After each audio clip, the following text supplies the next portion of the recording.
Salut, c'est Trado, je suis content de vous retrouver pour la mise à jour de l'indice parisien. On commence comme d'habitude par les données mensuelles et ces données mensuelles sont d'un classicisme déroutant. Tout se passe exactement comme dans les livres d'analyse technique, à savoir le rebond franc et massif sur les supports, ici que ce soit la moyenne mobile à 20 mois et le support horizontal ici à 5090 correspondant à une ancienne résistance cassée et qui est devenu support. La tendance est haussière avec un nuage Ishimoku qui monte et toujours confiné que nous sommes dans ce canal ascendant.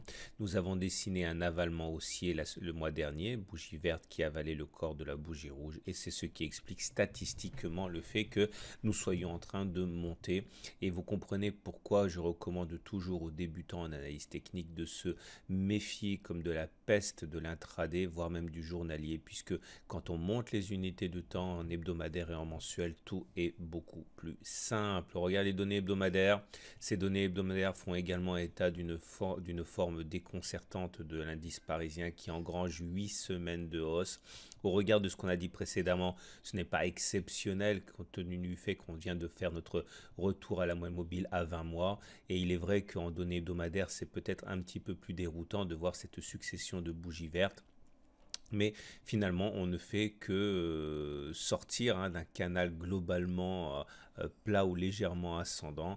La tendance elle est haussière avec la moyenne mobile à 20 semaines qui monte. Comme ça, j'envisage toujours la possibilité d'une correction avant, et c'est mon scénario privilégié, de continuer de monter, puisque même si on avait une consolidation à partir de maintenant, ce ne serait que l'occasion de corriger un petit peu la succession de hausses ininterrompues sans remettre en cause la tendance de fond qui, vous l'avez compris, est haussière, que ce soit au regard de la M20 ou que ce soit au regard du nuage Ishimoku qui monte. Regardons les données journalières, pas grand chose au niveau des fondamentaux.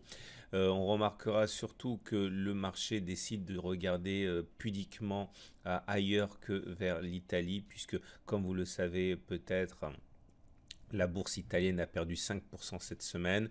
Pour l'instant, il n'y a pas eu d'effet de contagion sur les autres marchés européens et il demeure que l'Italie a à sa tête maintenant un panaché d'extrême gauche et d'extrême droite qui inquiète l'Union européenne. Le chef de gouvernement présenté n'a pas encore été adoubé, on va dire, par le président.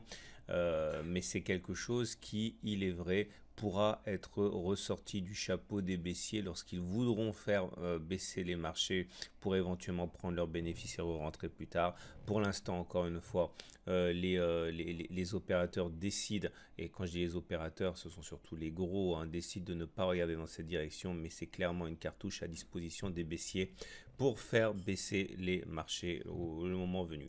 En tout cas, pour l'instant, on acte la présence de trois bougies ici qui butent sur le même niveau, à savoir le niveau des 5640, à savoir encore en fait cette oblique ascendante ici qui est née des sommets du 9 mai 2017, du 1er novembre 2017 et donc tout le monde le voit, c'est pour ça justement que l'on bute dessus, il n'y a pas de magie en analyse technique, ce sont des prophéties autoréalisées.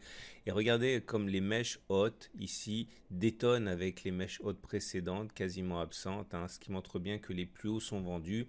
La bougie du jour est une sorte, c'est entre le doji et la toupie, pour que ce soit un doji il faudrait qu'il y ait un corps encore plus petit, peut-être comme ça là, ça c'est ou comme ça c'est plutôt une toupie et de toute manière le symbole est le même, c'est le symbole de l'indétermination et on le saurait à moins après 32 séances, je les compte en temps réel, 32 séances sans contact avec la Tenkan qui monte comme ça.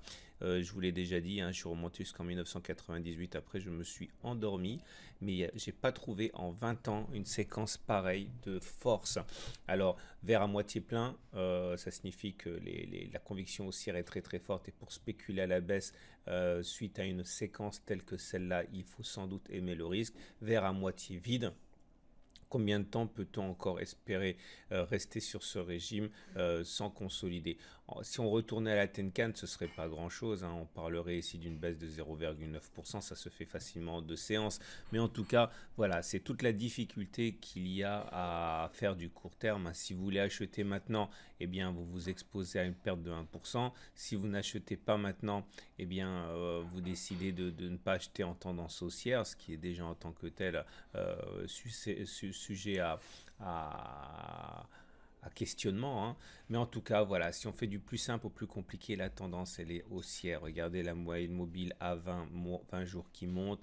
Regardez le nuage Ishimoku qui monte. On a réussi, c'était notre frein, à sortir de la zone des 5540, ce que j'ai appelé pendant des mois et des mois la zone d'évolution non significative. Donc clairement, là, on est dans une zone d'évolution significative. Ça monte, c'est en tendance haussière. Le prochain objectif, on le sait, il est à 5700, hein, si on arrive à se départir, mais c'est pas gagné de cette résistance. Pourquoi? Parce que c'est le double bottom, hein. Prenez la distance parcourue en dessous de la ligne d'eau, un bottom, un double creux, quoi.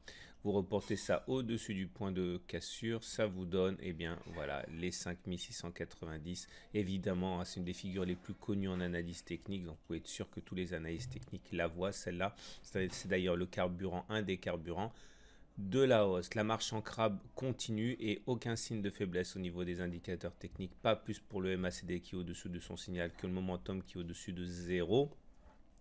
Et le RSI qui est dans sa zone de surachat à plus de 70, hein. Je vous rappelle que statistiquement, si vous shortez un indice qui est au-dessus de 70, c'est que soit vous êtes extrêmement expérimenté, soit vous êtes extrêmement imprudent. Mais en tout cas, ce sont des choses qui statistiquement sont dangereuses. On remarquera quand même des divergences baissières, hein. Je ne vais pas mentionner parce que ça me semble tellement évident, tant je l'ai répété avant, mais je vais le répéter quand même. Regardez, hein, les cours font des plus hauts, mais quand on regarde les indicateurs techniques, ok, le MACD ne fait pas de plus haut alors que les cours ont fait un plus haut. Le momentum ne fait pas de plus haut. Donc méfiance, hein. Ça montre que le marché est fort et ça montre que le marché monte de manière un petit peu malsaine, on va dire, hein. Mais ça, vous n'aviez pas besoin des indicateurs techniques pour le savoir. Voilà, il ne me reste plus qu'à regarder avec vous les unités de temps horaire. Les unités de temps horaire qui sont, bon, vous l'avez compris, extrêmement haussières aussi. Alors, même si vous regardez ma prudence, si vous voyez ma prudence sur les données journalières, ça ne change pas qu'en données intraday, on va dire, on peut être haussier, hein, puisque de toute manière, ça implique qu'on sorte du marché tous les soirs, hein. On a le doigt sur la gâchette. Voilà ce que j'ai au-dessus de 5657, c'est la hausse. En dessous de 5618, c'est la baisse. Bon, c'est un petit peu les vaches maigres là, mais bon, c'est de l'intraday, hein. Donc les mouvements ne sont pas des mouvements d'ampleur, sauf si on casse, hein, les 5657. Voilà. Je vous souhaite une très bonne journée. Je vous dis à demain pour la mise à jour.